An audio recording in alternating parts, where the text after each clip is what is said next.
The Teen Titans episode, Kole, is a strange beast. Like, it's a perfectly fine episode, I guess. But for an episode which is in this show's last season, and yeah, they didn't 100% know that yet, I guess, when they were making this, maybe. But still, this was a postscript season anyway. They should have been assuming at this point that it was their last one. And one which introduces a pair of honorary Titans who are going to come back into the show later.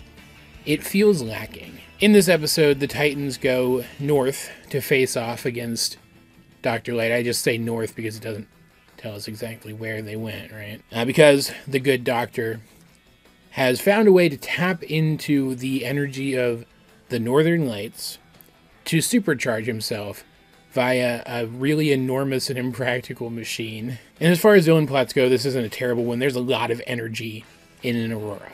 Like a lot. But the machine itself can't be moved. He has to stay strapped to it, at least for a significant period of time, before he's supercharged his suit enough to actually go mobile with it. And while the focusing crystal that allows him to harness the energy is very durable, it's not unbreakable, and the rest of the machine certainly isn't. It's a very dumb plan meant to facilitate an actually relatively intelligent one, but it just so happens that he's doing this here.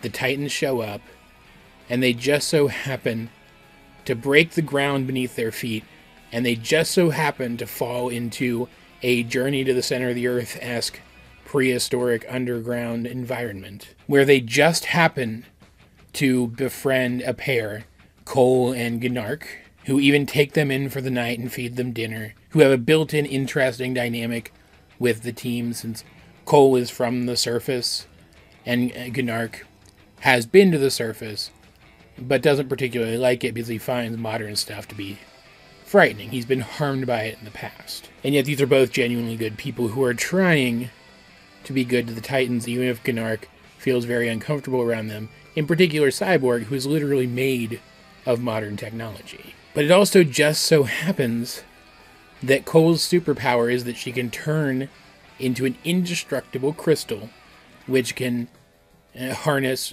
focus, and redirect vast amounts of energy. Exactly what Dr. Light needs to replace the crystal in his giant machine that has at this point already broken. So while she is separated from the rest of the group, looking for Gnark, who got worried that she was going to go back with these people who are more like her than he is, even though the two of them are, as she says, best friends, she's captured by Dr. Light, and it seems like her power activates automatically when she's put in danger, so he's able to just plug her into the machine, and now he can use it effectively forever. Except that, again, I stress that the rest of the machine is not indestructible even slightly. So he actually can't. It felt very contrived to me. And I don't understand why the episode is structured the way it is. It begins with a long, drawn-out, fillery fight against Dr. Light, and I've gone on the record to say I don't like Dr. Light. I don't like Dr. Light at all. I can't stand the character. So I'm biased against episodes which have him in it, obviously. That is a thing that I will freely admit. But that's not why I don't like this episode.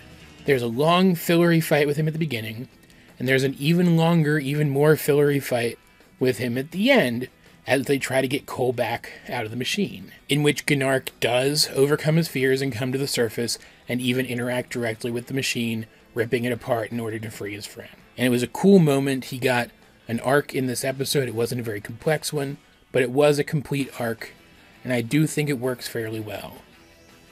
But, first of all, he does eventually get to the point where he's harnessed enough energy that he can detach himself from the machine and still be a threat. But even then, he still just stands in one place. And for the rest of their time fighting Dr. Light in this episode, even down in the underground environment when he's capturing Kole, he just stands around. Most of the time because he has to, because he's attached to the machine. But he just stands in one place and blasts people. It feels like either they were on a tight budget and couldn't animate him much, or they just needed to save time or something. I don't understand. But, like, it kind of makes sense, because he's not a very physically imposing person anyway. The episode actually makes a joke out of that, where Kole turns into crystal as he's carrying her away to make herself heavier because he's already struggling. And so his power set consists of standing in one place and shooting light blasts, and standing in one place and creating light barriers to stop attacks. And there's only so long you can draw that out and still make him seem like a viable threat. There's a lot of the Titans just running at this guy and getting deflected by either light blasts or light barriers in this episode, and it gets really old really fast. And this is even with Robin doing like Robin acrobatics and Beast Boy turning into animals and stuff. And because these two fights eat up so much of the episode, we only get one proper one-on-one scene between Kole and Gnark. The title character, and the character who probably should have been the title character, because he's the only one of the two that gets development in this episode. Like, we learn about Kole, but she doesn't actually undergo any kind of journey in this one, right? Their entire relationship is the core of the emotional through line of this episode. Kole is from the surface. She didn't want people to use her powers for exactly the kind of thing that Dr. Light tries to use them for here. So she found this underground place, escaped here, befriended this person, and is now so ride or die for this guy that she's just willing to live out the rest of her life down here. And while the voice acting and the animation does do a pretty good job of conveying that, nothing in the story really does, except for the fact that they're written to be friends with each other. And like, Kole was voiced by Tara Strong. I didn't even have to look that up. It's very obvious.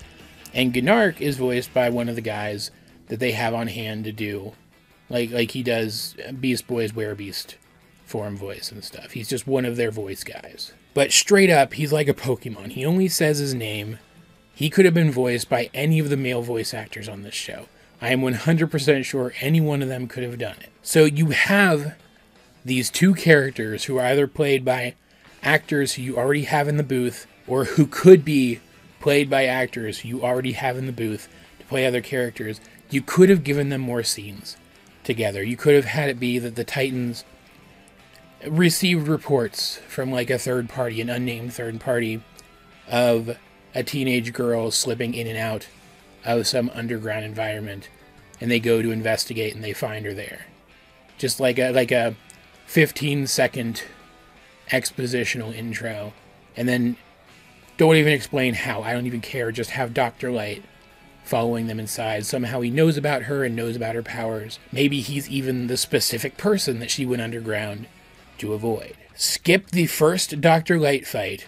Give us at least one more good one-on-one scene between these two characters and really build them up. Because while they're both likable enough and interesting enough, the fact that they're as likable and as interesting as they are just makes me want to see more of them. And this isn't even getting into stuff like, man, I just don't buy. There's a couple of scenes in this one, like Gnark gets hit by one of Light's blasts a couple of times and takes no visible damage. Like, I don't know, maybe he has some supernatural invulnerability power or something. But he just seems like he's just a caveman guy, right?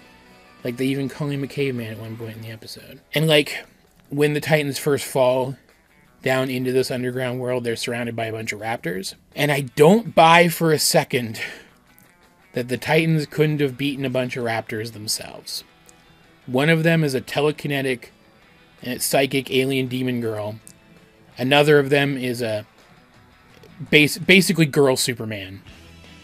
Supergirl. Basically Supergirl. And then the rest of them are a robot, Robin, and a guy who could turn into an even bigger dinosaur. I don't buy for a second that they couldn't have handled this group, and yet it's Gnark and Kole who have to save them. And later, as they're heading up towards the surface, the Titans fall into a tar pit, and they're sinking into this tar pit, and there's a really good visual gag here, where Beast Boy transforms in an attempt to escape into a bunch of prehistoric creatures that we have found remains of in tar pits. I thought that was pretty cool. But Starfire is not caught immediately, and she tries to fly over the group and pull them out. And she can't. She's not strong enough. But Gnark is, with just a regular vine and his normal caveman strength, what? It felt like this episode, which did basically no work at all to establish the relationship between these characters, worked so over hard to sell the usefulness of these characters in a fight. Like, the action in this show is fun. It's a fun aspect of the show. But when we're not going to get much of these characters other than this, I care far less about the action stuff than I do their character. It's not an awful episode, but I do feel like it's one of the weaker episodes of the show, and could have been so much more than it was, without really having to try much harder than it did. And I think that's the most annoying part of it. And yet, in spite of that, it did have some memorable stuff to it, so I can totally understand if there are people who do like this episode. So, of course, I have to ask, guys, what do you think of the Teen Titans episode, Kole? If you have seen it, let's get a discussion going in the comment section down below. And while you're down there, you might as well like the video, share it with anyone else you think would enjoy my content, subscribe if you haven't. You can also check out links to my various social medias, and all the ways you can help out the channel. Those will be in the video description. But either way, this has been AJ22, and I will talk to you guys later.